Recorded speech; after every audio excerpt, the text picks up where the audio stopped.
जय श्री कृष्णा मित्रों, अनादि अनंता चैनल पर आपका हार्दिक स्वागत है। आज हम पढ़ने जा रहे हैं 8वां अध्याय। अर्जुन कह रहे हैं, हे पुरुषोत्तम, वह ब्रह्म क्या है, अध्यात्म क्या है, कर्म क्या है, अधिभूत नाम से क्या कहा गया है और अधिदेव किसको कहते हैं। हे मधुसूदन, यहाँ अधियज्ञ कौन है और वह इस शरीर में कैसे है, तथा युक्त चित्त वाले पुरुषों द्वारा अंत समय में आप किस प्रकार जानने में आते हैं। श्री भगवान ने कहा, परम अक्षर ब्रह्म है। अपना स्वरूप अर्थात जीवात्मा अध्यात्म नाम से कहा जाता है, तथा भूतों के भाव को उत्पन्न करने वाला जो त्याग है वह कर्म नाम से कहा गया है। उत्पत्ति विनाश धर्म वाले सब पदार्थ अधिभूत हैं। हिरण्य में पुरुष अधिदेव हैं। और हे देदारियों में श्रेष्ठ अर्जुन, इस शरीर में मैं वासुदेव ही अंतर्यामी रूप से अधियज्ञ हूँ। जो पुरुष अंतकाल में मुझको ही स्मरण करता हुआ शरीर को त्याग कर जाता है वह मेरे साक्षात स्वरूप को प्राप्त होता है, इसमें कुछ भी संशय नहीं है।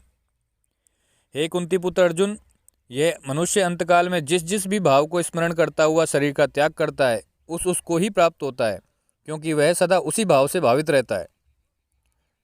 इसलिए हे अर्जुन, तू सब समय में निरंतर मेरा स्मरण कर और युद्ध भी कर। इस प्रकार मुझ में अर्पण किए हुए मन बुद्धि से युक्त होकर तू निसंदेह मुझको ही प्राप्त होगा।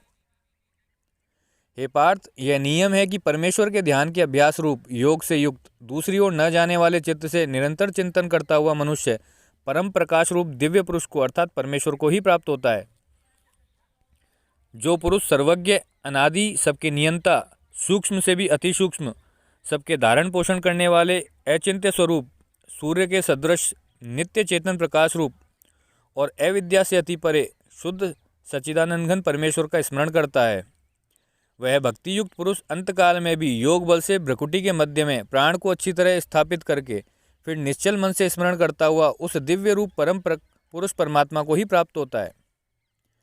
वेद के जानने वाले विद्वान जिस सच्चिदानंद घन रूप परम पद को अविनाशी कहते हैं, आसक्ति रहित यत्नशील सन्यासी महात्मा जन जिसमें प्रवेश करते हैं और जिस परम पद को चाहने वाले ब्रह्मचारी लोग ब्रह्मचर्य का आचरण करते हैं, उस परम पद को मैं तेरे लिए संक्षेप से कहूँगा।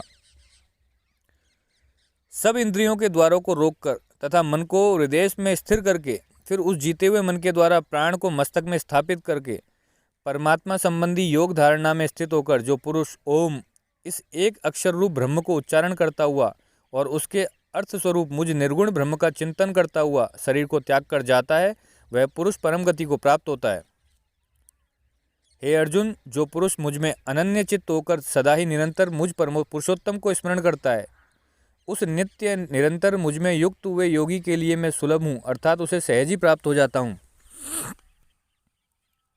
परम सिद्धि को प्राप्त महात्मा जन मुझको प्राप्त होकर दुखों के घर एवं क्षणभंगुर पुनर्जन्म को प्राप्त नहीं होते।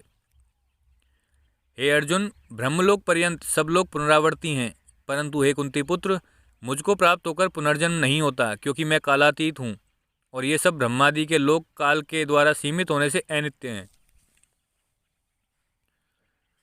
ब्रह्मा का जो एक दिन है उसको 1000 चतुर्युगी तक की अवधि वाला और रात्रि को भी 1000 चतुर्युगी तक की अवधि वाली जो पुरुष तत्व से जानते हैं, वे योगीजन काल के तत्व को जानने वाले हैं। संपूर्ण चराचर भूतगण ब्रह्मा के दिन के प्रवेश काल में अव्यक्त से अर्थात ब्रह्मा के सूक्ष्म शरीर से उत्पन्न होते हैं और ब्रह्मा की रात्रि के प्रवेश काल में उस अव्यक्त नामक ब्रह्मा के सूक्ष्म शरीर में ही लीन हो जाते हैं। हे पार्थ, वही यह भूत समुदाय उत्पन्न हो होकर प्रकृति के वश में हुआ रात्रि के प्रवेश काल में लीन होता है और दिन के प्रवेश काल में फिर उत्पन्न होता है। उस अव्यक्त से भी अति परे दूसरा अर्थात विलक्षण जो सनातन अव्यक्त भाव है, वह परम दिव्य पुरुष सब भूतों के नष्ट होने पर भी नष्ट नहीं होता। जो अव्यक्त अक्षर इस नाम से कहा गया है, उसी अक्षर नामक अव्यक्त भाव को परम गति कहते हैं, तथा जिस सनातन अव्यक्त भाव को प्राप्त होकर मनुष्य वापस नहीं आते, वह मेरा परम धाम है। हे पार्थ, जिस परमात्मा के अंतर्गत सर्वभूत हैं और जिस सच्चिदानंद घन परमात्मा से यह समस्त जगत परिपूर्ण है, वह सनातन अव्यक्त परम पुरुष तो अनन्य भक्ति से ही प्राप्त होने योग्य है। हे अर्जुन, जिस काल में शरीर त्याग कर गए हुए योगी जन तो वापस न लौटने वाली गति को और जिस काल में गए हुए वापस लौटने वाली गति को ही प्राप्त होते हैं, उस काल को अर्थात दोनों मार्गों को कहूँगा। जिस मार्ग में ज्योतिर्मय अग्नि अभिमानी देवता है, दिन का अभिमानी देवता है, शुक्ल पक्ष का अभिमानी देवता है और उत्तरायण के 6 महीनों का अभिमानी देवता है। उस मार्ग में मरकर गए हुए ब्रह्मवेत्ता योगीजन उपयुक्त देवताओं द्वारा क्रम से ले जाकर ब्रह्म को प्राप्त होते हैं। जिस मार्ग में धूमाभिमानी देवता है, रात्रि अभिमानी देवता है तथा कृष्ण पक्ष का अभिमानी देवता है और दक्षिणायन के 6 महीनों का अभिमानी देवता है, उस मार्ग में मरकर गया हुआ सकाम कर्म करने वाला योगी उपयुक्त देवताओं द्वारा क्रम से ले गया हुआ चंद्रमा की ज्योति को प्राप्त होकर स्वर्ग में अपने शुभ कर्मों का फल भोगकर वापस आता है।